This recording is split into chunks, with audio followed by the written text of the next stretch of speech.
Doctor, es su tiempo.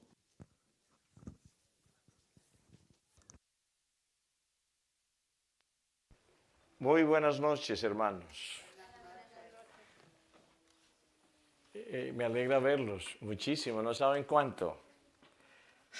Y sigo muy contento con la asistencia, muy contento, muy agradecido con el Señor por cada uno de ustedes y por los que hacen realmente una gran inversión al venir aquí y vienen con sus familias, con sus niños. El Señor les ayude y les bendiga a todos. Muy bien, hermanos. Anoche, ¿de qué hablamos? Del equilibrio. Dejé un texto para iniciar esta noche. Deseo invitarlos para que abran sus Biblias. Y este texto nos va a servir como bisagra entre el tema de anoche y el tema de hoy. Vamos a avanzar un poco más rápido porque la semana avanza. Vamos al libro de Eclesiastés. Por favor, en esta noche, vamos al libro de Eclesiastés, el capítulo 7 y el versículo 16. Miren este concepto de la escritura tan interesante en relación con el equilibrio. Eclesiastés capítulo 7, versículo 16, con el equilibrio y con la salud. ¿Lo tenemos, hermanos? La palabra de Dios dice, ¿con qué comienza este versículo, hermana Mariana? Con no. ¿Noten? Con no. No seas del verbo ser. No seas demasiado justo. No seas, ¿cómo, hermanos? Oiga esto. No seas demasiado justo. Ni seas sabio con exceso. Hasta en eso el Señor quiere que nosotros seamos equilibrados. No, dice, no. ¿Recuerdan que anoche hablamos del no? No seas demasiado justo, ni seas sabio con exceso. Y ahora hace una pregunta. ¿Por qué? ¿Por qué te destruirás? Dios sabe que ha creado en cada uno de nosotros y Dios sabe que nuestra única seguridad está en el equilibrio y aún con algo tan importante como la justicia, Dios dice, no seas demasiado justo porque te va a hacer daño. ¿Tremendo o no tremendo? Hermanos, ¿sí o no? No seas demasiado justo. A veces nosotros aún queremos ser en el intento hasta de agradar al Señor, queremos ser demasiado justos, justos con nosotros, justos con los demás. Y el Señor dice todo en su debido equilibrio, porque si no lo haces en su debido equilibrio, te destruirás, te dañarás, te enfermarás. Ni seas ¿qué? Sabio en exceso. Porque eso, si yo quiero ser sabio en exceso, Elena de White tiene una cita extraordinaria en salud mental. Dice, cuando una persona solamente quiere estar estudiando y estudiando, rápidamente se va a enfermar y posiblemente aún morirá prematuramente. Todo es en su debido equilibrio. No seas demasiado justo, no seas sabio en exceso, porque eso podrá enfermarte y no solamente enfermarte, podrá ¿qué? Destruirte. Muy bien, familia. Esta noche quiero avanzar rápidamente en 4 aspectos que tienen que ver con nuestra salud mental, emocional y social. El primero de ellos es la percepción. ¿La qué? ¿Qué es la percepción? La percepción es la forma como nosotros interpretamos las cosas que vemos, olemos y oímos. Repito, la percepción es la forma como nosotros interpretamos lo que vemos, lo que ¿qué?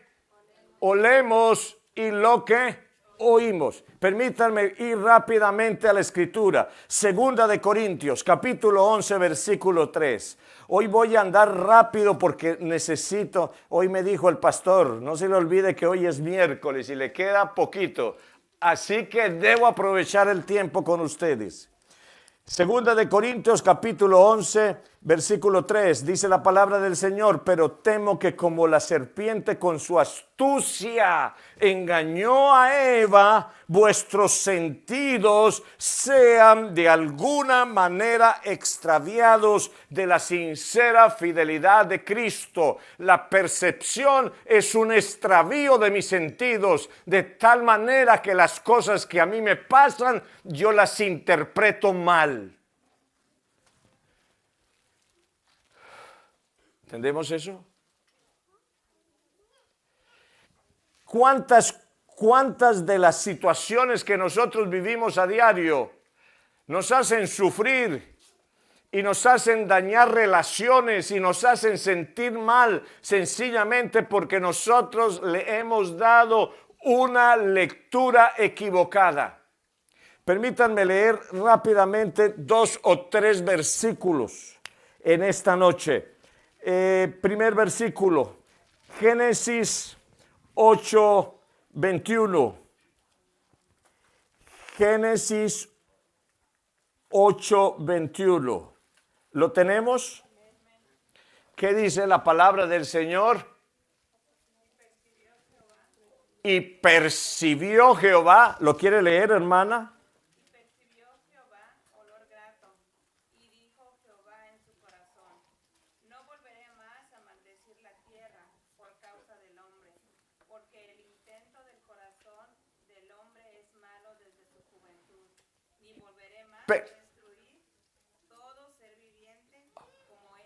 ¿Qué percibió el Señor?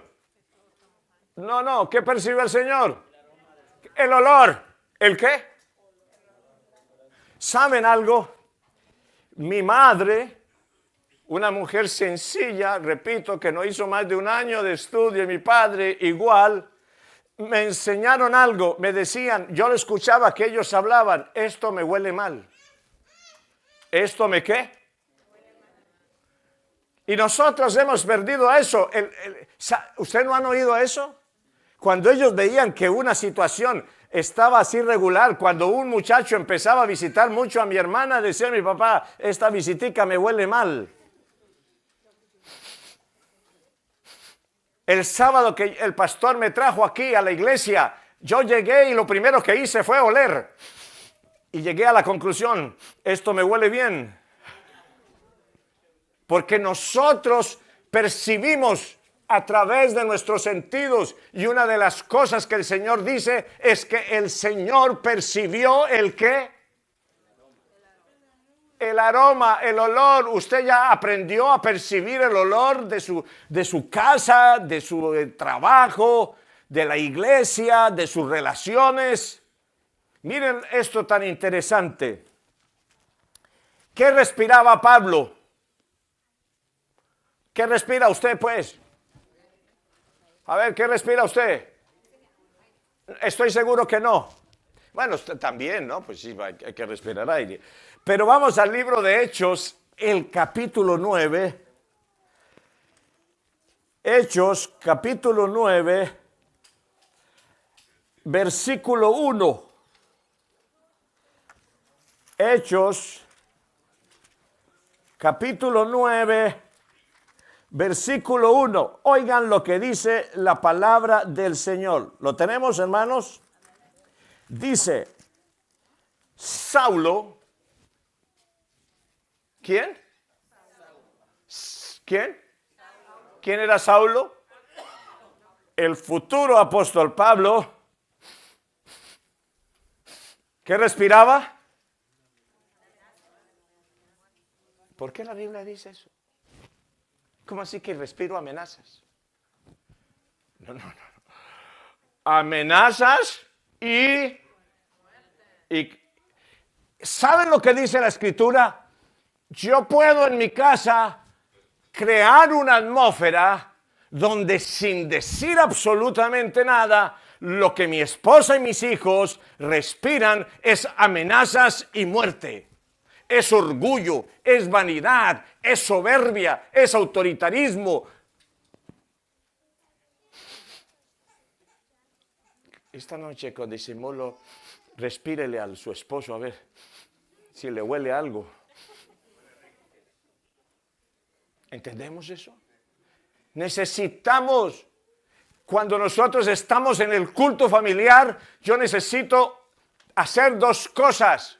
Primero, respirar para saber y percibir qué es lo que hay en mis hijos y qué es lo que hay en mi esposa. Si hay el deseo de adorar o simplemente están ahí de cuerpo presente porque se sienten obligados. ¿Entendemos eso o no entendemos eso? Yo necesito percibirlo. Yo necesito saberlo con anticipación para hacer reformas, para hacer cambios, para llegar a sus corazones. Pero nosotros somos tan inocentes y tan ignorantes que nunca nos damos cuenta, sino hasta que es demasiado tarde. Y el Señor ha dejado un elemento. ¿Cuál es el elemento? Respire. Ahora, eso funciona en el sentido contrario. Yo debo ser limpio para que cuando yo esté en mi casa, aquí también voy a soplar, pueda soplar esos atributos porque quiero que mi familia los lo respiren. ¿Usted entiende eso? Si yo estoy amargado, ¿qué voy a respirar? Y después yo le pregunto a mi hijo, ¿y usted por qué está tan amargado? Porque eso es lo que yo he. ¿Entendemos eso o no lo entendemos? Pablo, ¿qué respiraba? Amenazas y ¿qué? A veces el esposo no ha llegado a la casa y ya la esposa y los hijos están respirando amenazas. Ahora déjenme decir, o viceversa. ¿Cómo se llama el primer capítulo del libro El Hogar Cristiano? Vamos a darle esta noche este regalo. No. Uy, este regalo está buenísimo, pesa tremendamente. ¿Cómo se llama el primer capítulo? ¿Cómo se llama el primer capítulo del libro El Hogar Cristiano? El Hogar Adventista. ¿Cómo se llama? La atmósfera del hogar. ¿Cómo se llama? La atmósfera del hogar. ¿Qué quiere decir el Señor a través de Elena de White? El Señor dice que lo más importante en una familia no es lo que se habla, no es lo que se enseña, no es lo que se dice, sino lo que se respira. ¿Lo que se qué? Si yo soy limpio, si yo estoy realmente buscando a Dios, si yo quiero hacerlo mejor, usted no necesita cantaletear a nadie, usted necesita solamente ¿qué?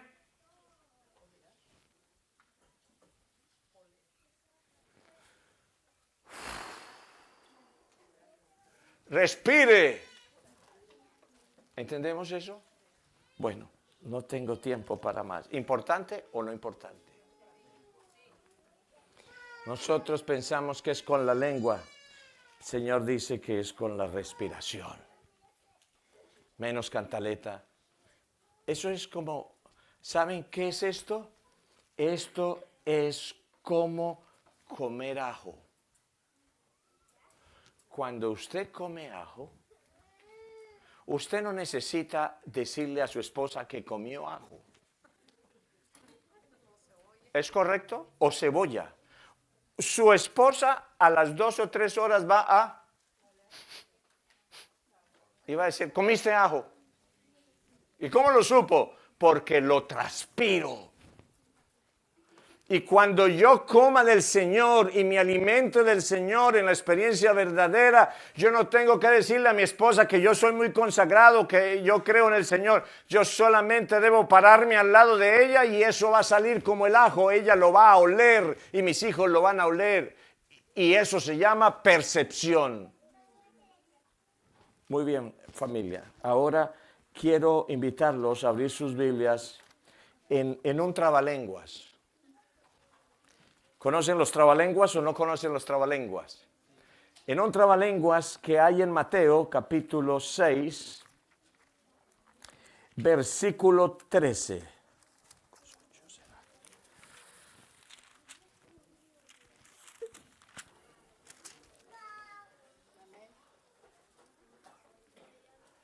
¿Lo tenemos, hermanos?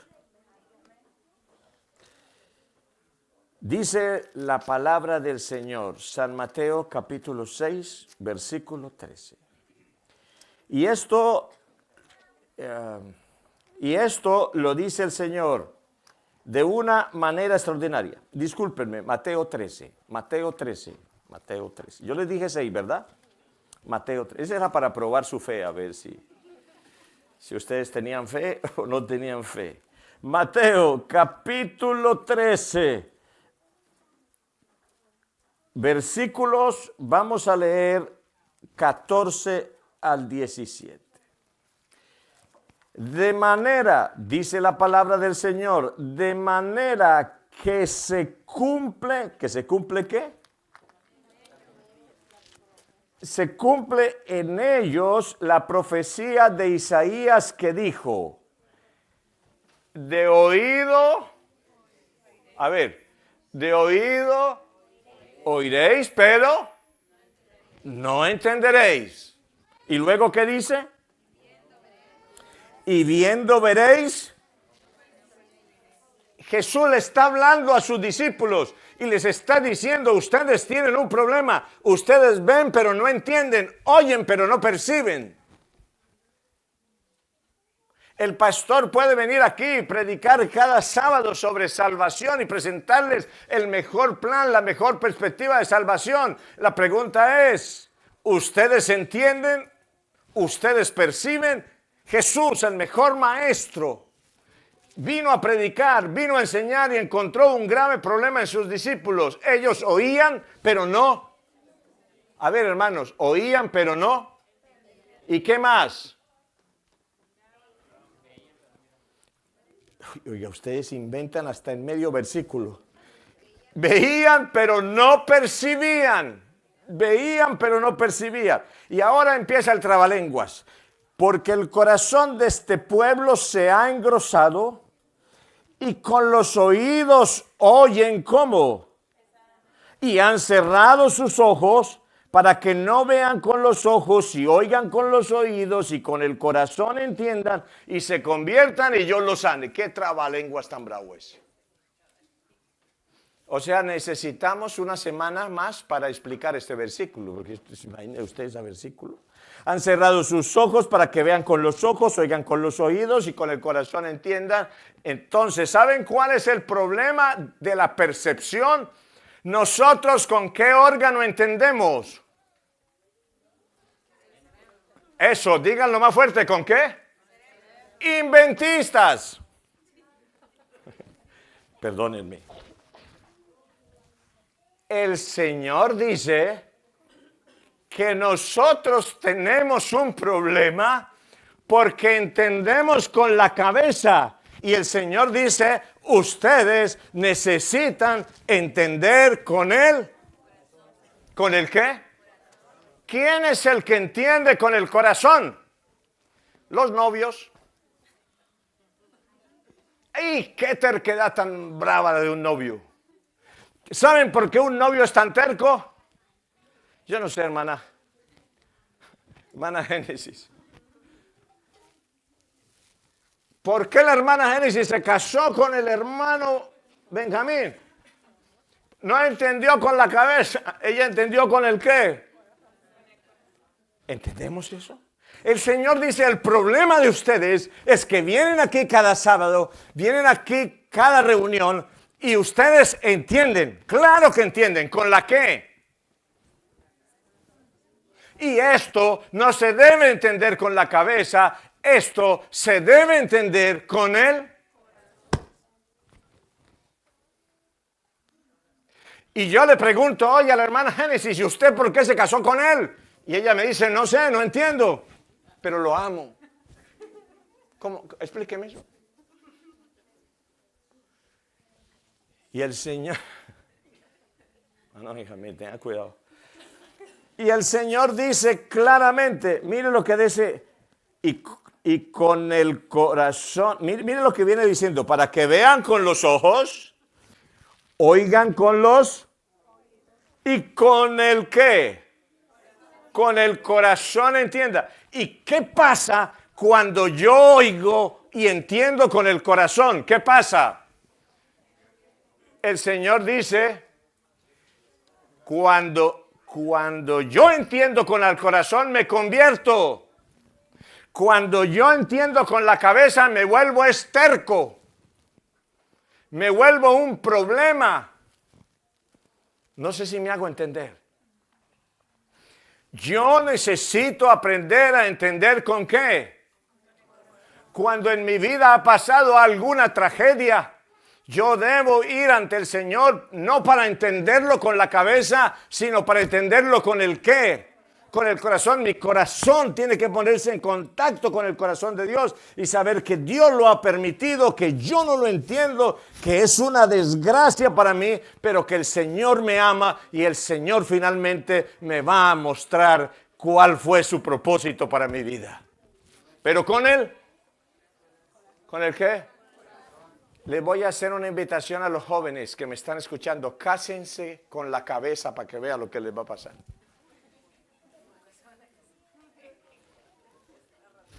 ¿Qué es casarse con la cabeza? Me voy a casar con este porque tiene plata. Me voy a casar este porque tiene papeles. Me voy a casar con este porque es la hija del pastor. No, ya me metí con el pastor. No, estoy en problema. No, Señor, no, Señor. El Señor dice, tengo que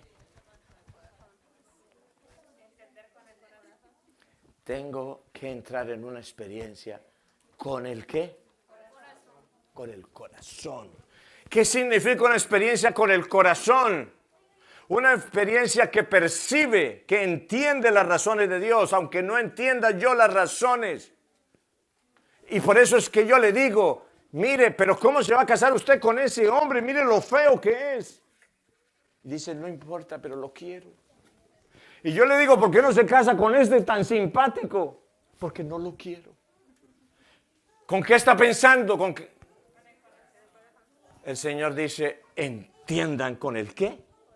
Para que se qué. Se conviertan. Y yo los sane. De sanidad, de salud. Hay cosas que usted no ha podido entender de su vida, que le han pasado de su vida porque usted las ha querido entender con la cabeza y Dios quiere que usted aprenda a percibirlas con el corazón. Job es un ejemplo de eso. Job entendió su situación no con la cabeza, sino con su corazón. Y el Señor lo convirtió y lo sanó y le restituyó todo para alegría de él y para gloria de su nombre. Bueno, familia, no puedo quedarme más. ¿Cómo les parece ese pasaje? Pero hay otro. Marcos capítulo 8. Marcos capítulo 8. ¿Lo tenemos, hermanos? ¿Estoy hablando de qué?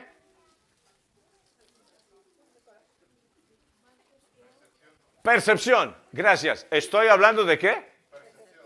Percepción. La necesidad que nosotros tenemos de percibir con nuestra mente, con nuestras emociones, con nuestras relaciones. Yo necesito no ver, no oír como ven todo el mundo, no entender como entiende todo el mundo. Yo estoy llamado a tener un entendimiento diferente, a ver los problemas diferentes, a ver las luchas diferentes, a ver las enfermedades distintas, no como las demás la perciben, sino como Dios quiere que yo lo perciba. Y una de las cosas que Dios quiere que yo perciba es que Dios siempre tiene un propósito y que Dios permite las cosas, y si yo lo amo, todas las cosas me van a ayudar a qué, aunque no las entienda, porque yo las debo percibir con el qué, para que yo me pueda convertir y Él me pueda, noten eso, yo me convierto y Él me sana.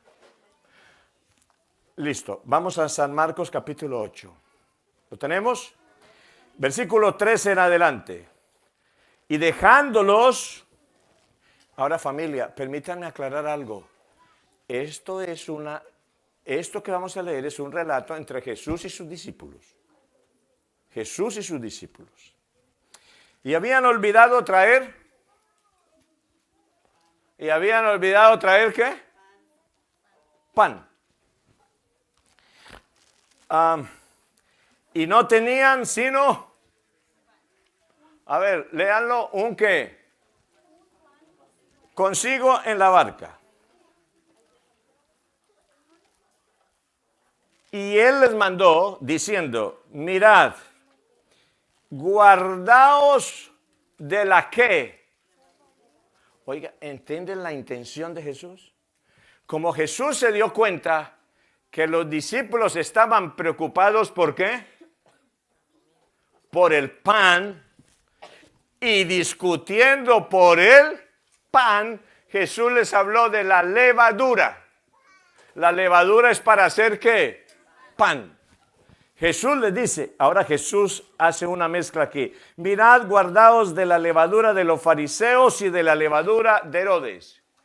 Y ahora viene una experiencia emocional de los discípulos. Versículo 16. Y discutían. ¿Y qué? Los discípulos discutiendo. ¿Por qué discutían los discípulos? Y discutían diciendo, es porque no trajimos pan. Jesús hablándoles de la levadura de los fariseos y de la levadura de Herodes. Y ellos hablando de qué? Del pan. Y dele al pan. Y no se le salían del pan. Y Jesús queriendo llevar sus mentes a otro lugar y ellos seguían ahí. Mi mamá tenía una expresión que decía, ay, fulanita de tal es como un cuchillito de palo. ¿Saben qué es un cuchillito de palo? Ese que le da y le da, no corta pero mayuga. No corta pero mayuga. A veces hay esposos que son cuchillitos de palo, no cortan pero mayugan todo el tiempo, ¿no?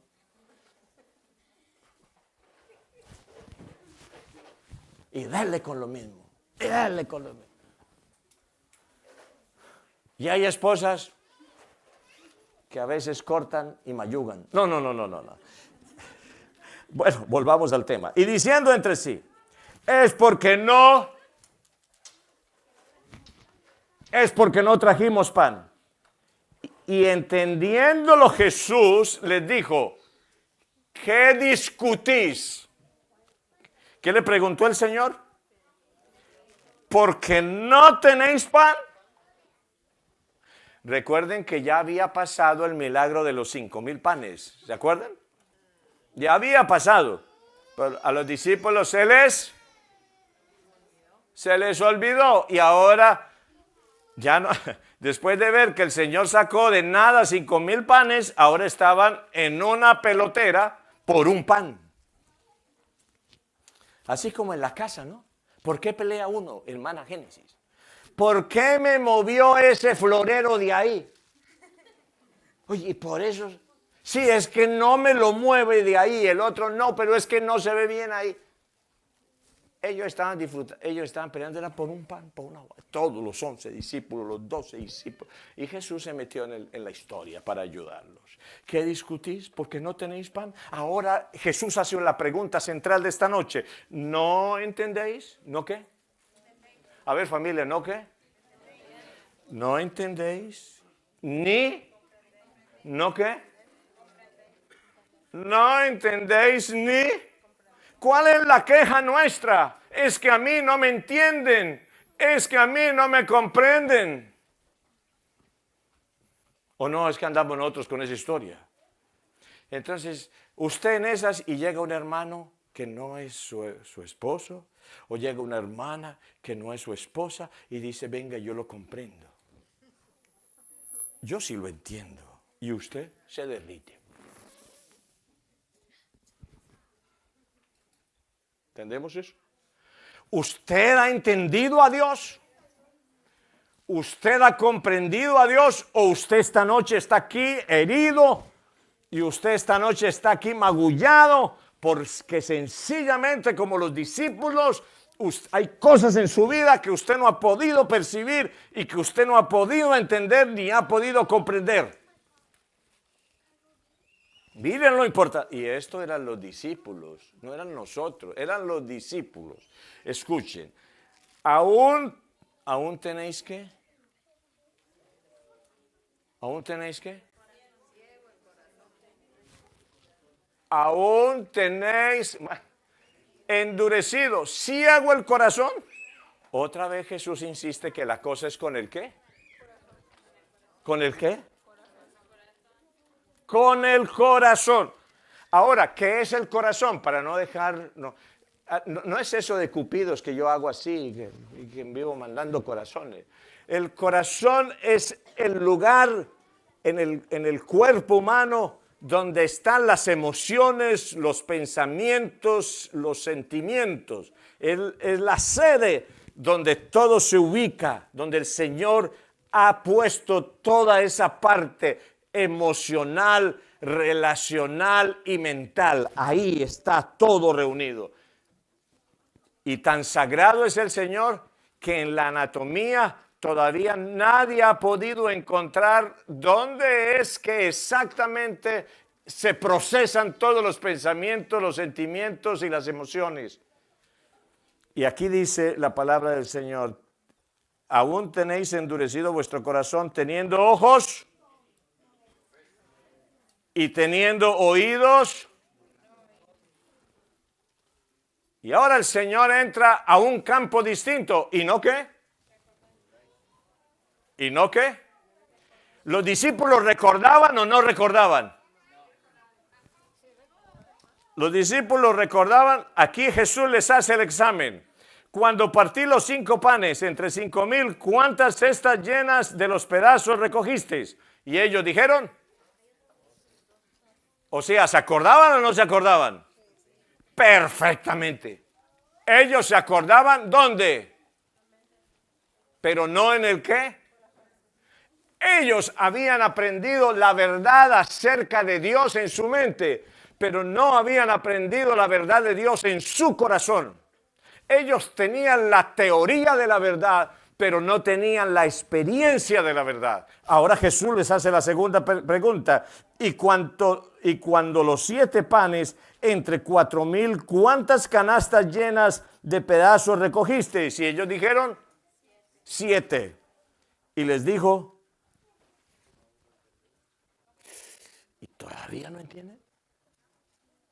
Yo puedo pasarme 20, 30, 40 años repitiendo textos en mi vida, diciendo que Dios es amor, pero todavía sin entender por qué Dios permite lo que permite en mi vida, por qué Dios ha permitido lo que el Señor ha permitido en mi vida. Y yo debo tener algo claro. La experiencia que nos va a convertir y la experiencia que nos va a sanar no es un asunto de la mente, es un asunto del qué. Este evangelio mi hogar, mis hijos, tienen que pasar de la mente ¿a dónde? Y ahora escuchen esta pregunta. ¿Qué quiere saber el Señor de mí?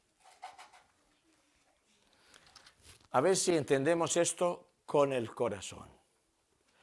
Vamos al libro de Génesis. Génesis. Esta es una historia rarísima de la Biblia. Génesis capítulo 16. Yo estoy preocupado por la hora y me acabo de dar hasta ahora cuenta que ahí hay un reloj grandísimo. O sea que veía y no percibía. Y toda la noche diciéndole, pastor, ya casi, y mire, allá tengo un letrero inmenso. ¿Sí ven el problema de ver y no percibir? Así de sencillo. Ok, Génesis capítulo 16. Permítanme hacer el contexto antes de leer el versículo. Un hombre extraordinario, Abraham, con una mujer, escuchen esto, con una mujer extraordinaria, Sara, queriendo que la voluntad de Dios se cumpliera en su vida, llegan a hacer un juicio equivocado. ¿A hacer un qué? No voy a alcanzar esta noche, por eso voy a empezar a mezclar percepción, juicio, razón y memoria. Voy a empezar a unir esas cuatro para tratar de darles una idea integral. La mujer llega y hace un juicio. La mujer hace el siguiente juicio. Muy bien. El Señor nos prometió, yo no puedo, soy estéril.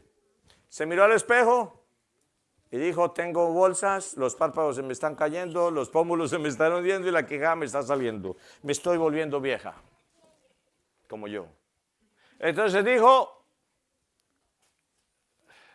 pues, la niña que nos ayuda, sí, puede tener hijos y puede cumplir la promesa del Señor. Entonces, que mi esposo se acueste con ella. Tremenda solución. ¿No? Tremenda solución. Luego, oiga, esto es de psicología, pastor. Nosotros que veníamos hablando de psicología. Luego, ustedes saben, la mujer quedó embarazada. Abraham tan tierno le dijo, lo que usted quiera yo hago. En vez de ponerse los pantalones en el puesto de Abraham y decirle, no, así, no. Le dijo, bueno, pues yo.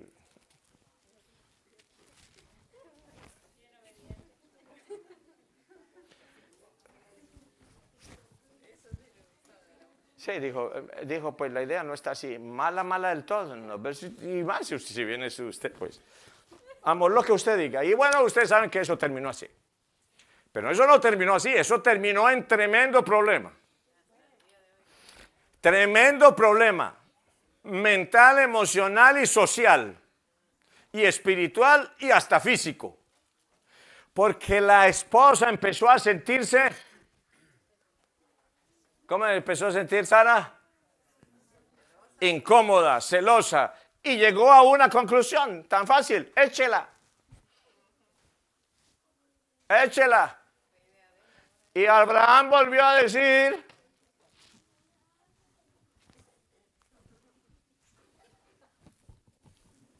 amor, si quieres que la eche, la echo. Oiga, sin ver. No, eso no quedó grabado. Échela. ¿Y qué pasó con la mujer? No, la echaron. Con niño y todo. ¿Y la mujer cómo se fue? No, hombre, deprimida, destrozada, vuelta a nada. ¿Quién fue a buscarla? ¿Quién fue a buscarla? Dice el versículo 7. Bueno, no, desde el versículo 6.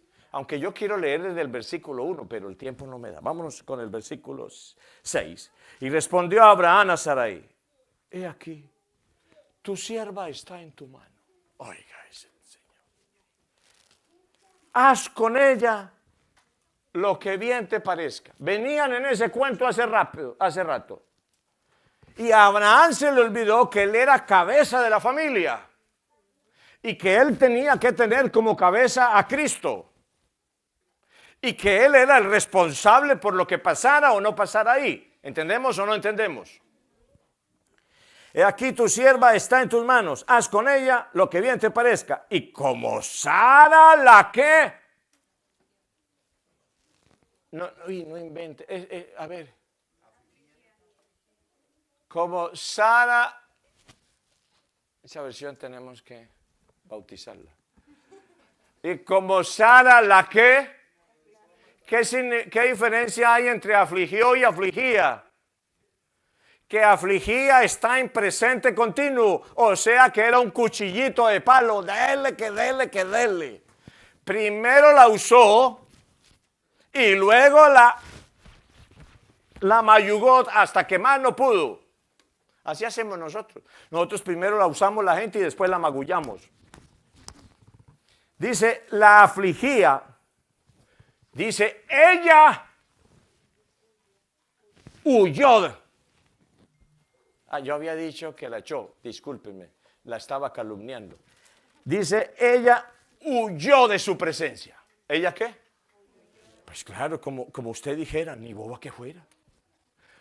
Pastor, ¿qué le hubiera recomendado el psicólogo a Sarai?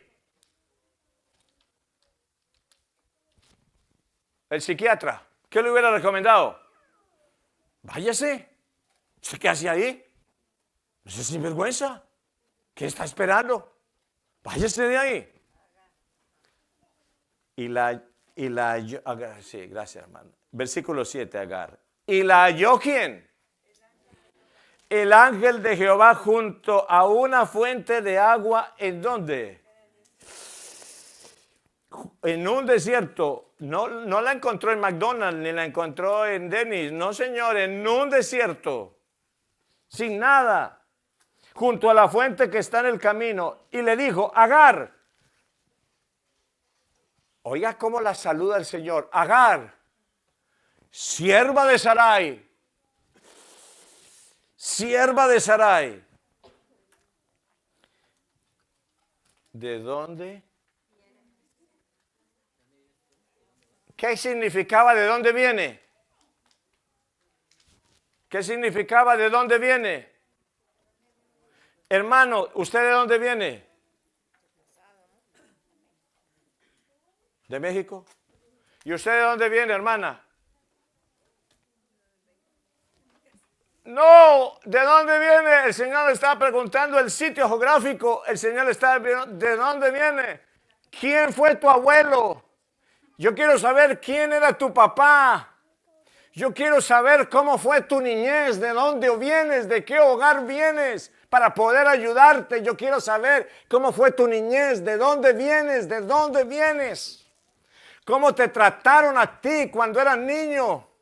Una de las cosas fundamentales de uno, hermanos, esta noche el Señor nos quiere preguntar a nosotros y quiere que nosotros nos preguntemos de dónde venimos.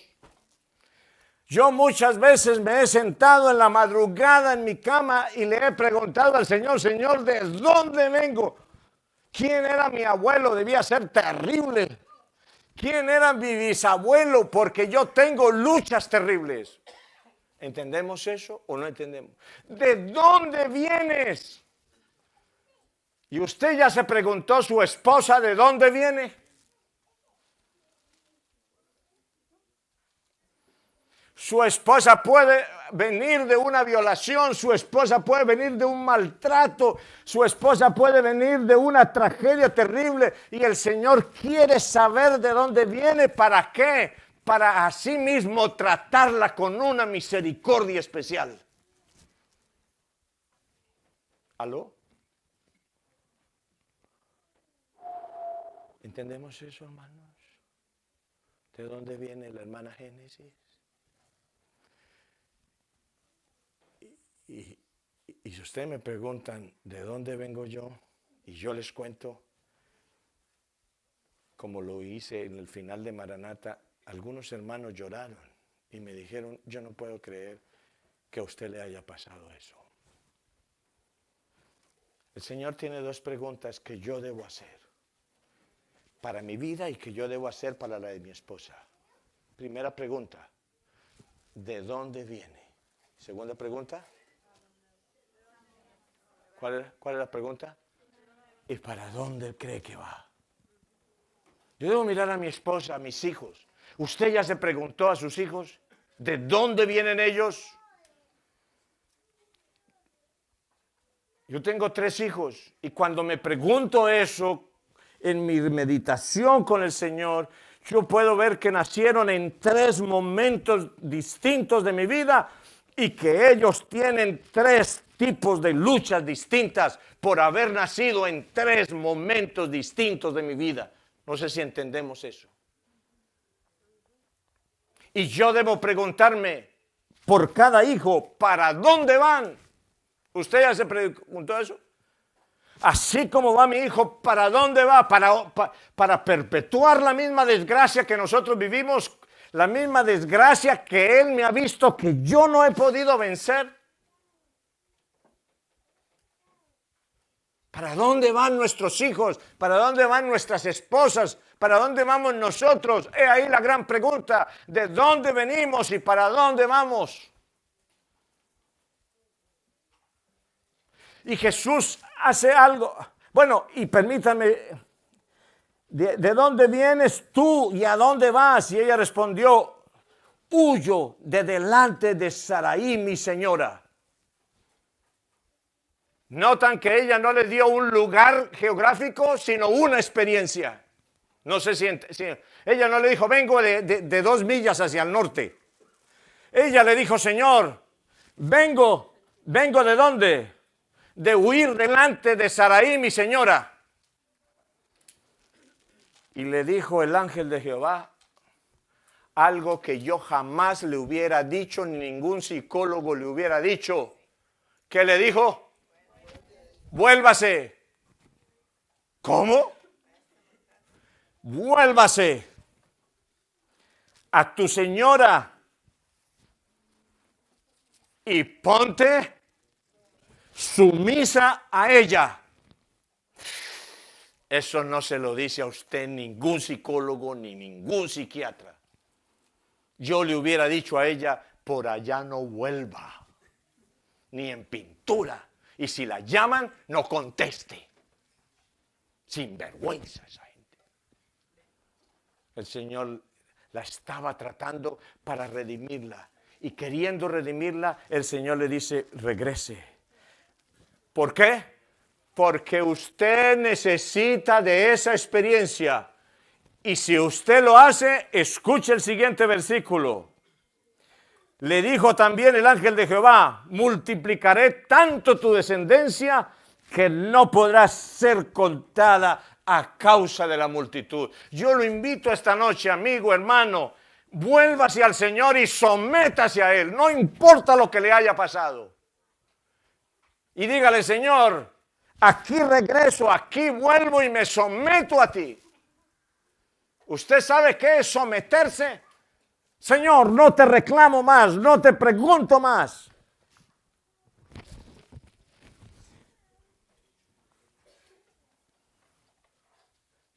Yo simplemente, Señor, vengo esta noche a someterme a ti y a esperar que tú cumplas tu promesa en mi vida.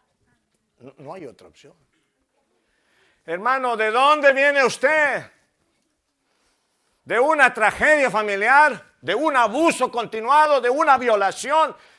¿De una tragedia que nadie lo va a entender, solamente usted? Una tragedia que todavía usted está mirando las consecuencias. El Señor le dice, regrese, regrese. Regrese a esa experiencia, regrese conmigo, hágase sumiso a mí, sumiso, sumiso. Sométase, dice, bajo su mano. Y yo yo te multiplicaré. ¿Yo te qué? Tú tanto tu descendencia que no podrá ser contada a causa de la multitud. Termino con una experiencia. ¿Les parece importante esto, hermanos, o no le parece? ¿Usted de dónde viene, hermana? No me vaya a decir que del barrio. ¿De dónde viene? Escuchen esto.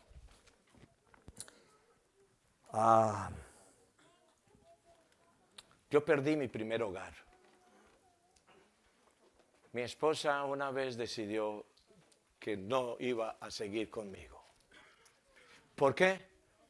Quiero dejar claro, ella una gran mujer. Yo fui el culpable.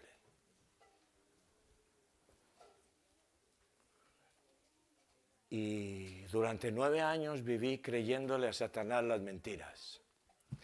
Que el Señor me había abandonado. Que yo no tenía esperanza. Que yo me iba a perder. 9 años.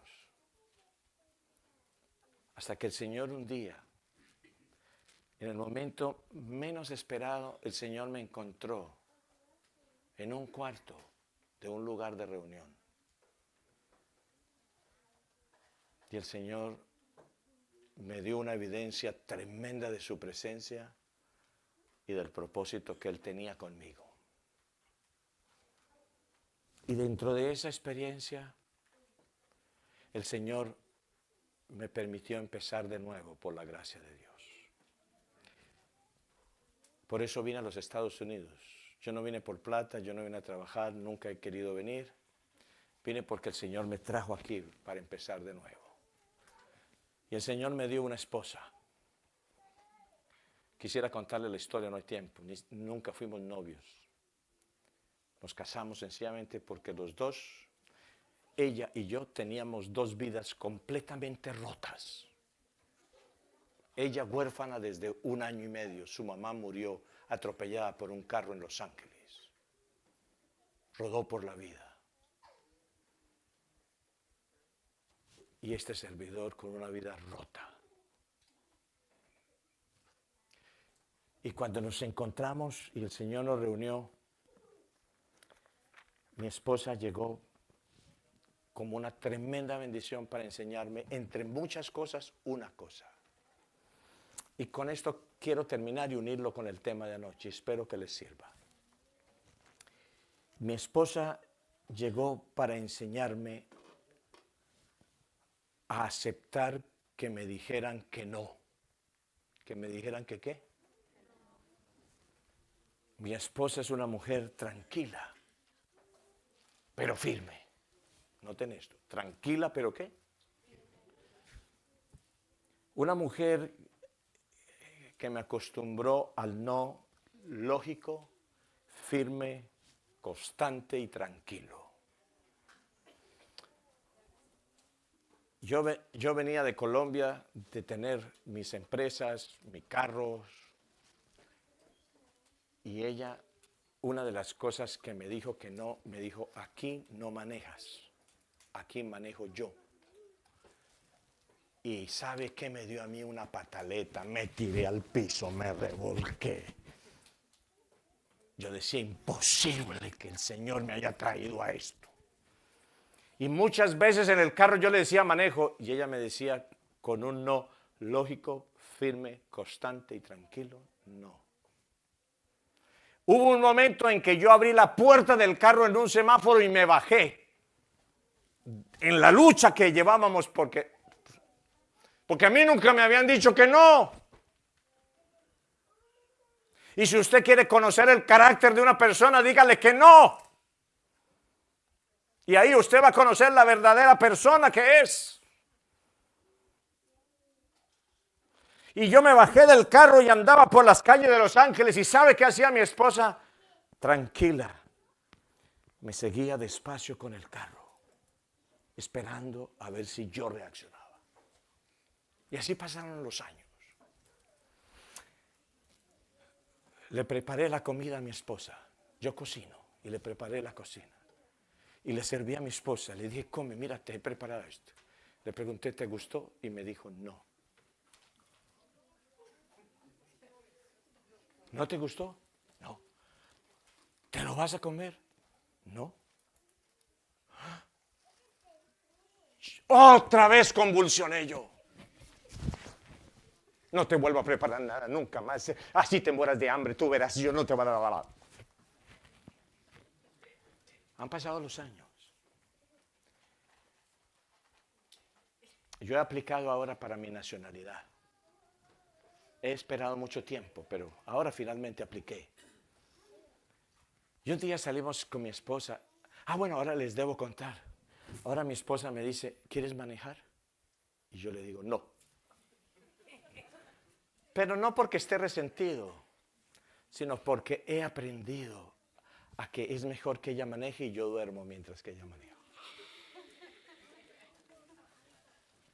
Yo no lo había entendido.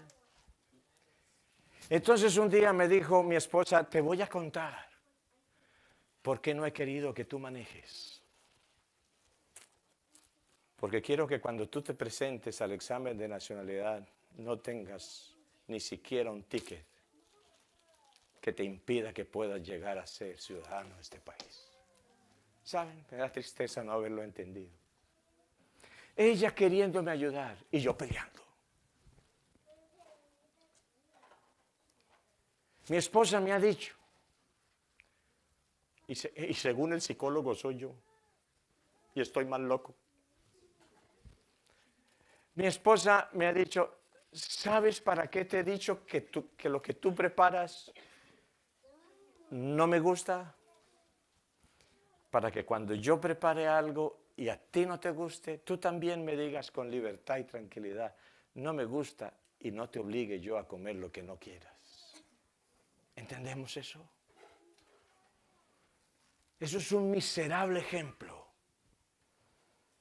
de la necesidad que nosotros tenemos de percibir distinto las cosas que el Señor ha permitido en nuestra vida y las cosas que el Señor ha permitido que nosotros vivamos y que hoy le preguntamos al Señor, ¿por qué?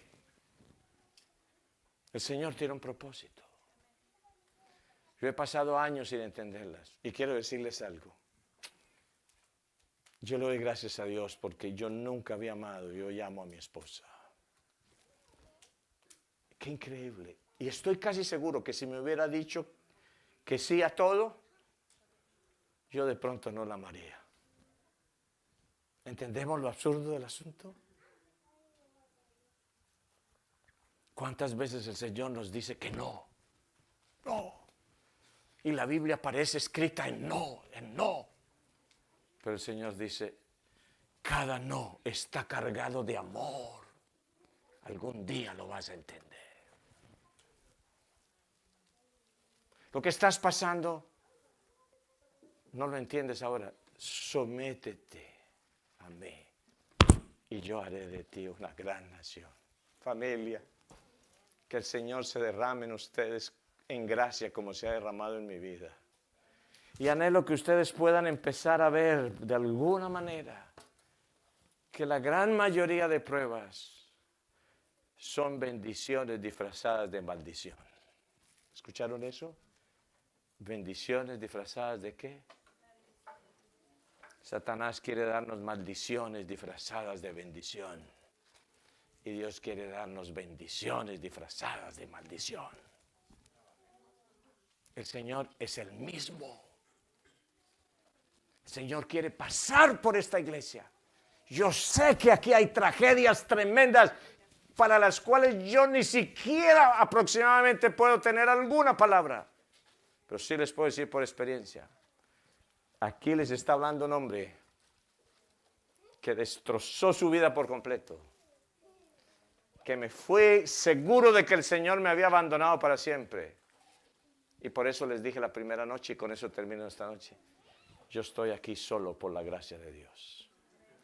Y yo anhelo que usted pueda conocer a ese Dios extraordinario que puede convertir la peor desgracia en la mayor bendición. Que el Señor nos bendiga.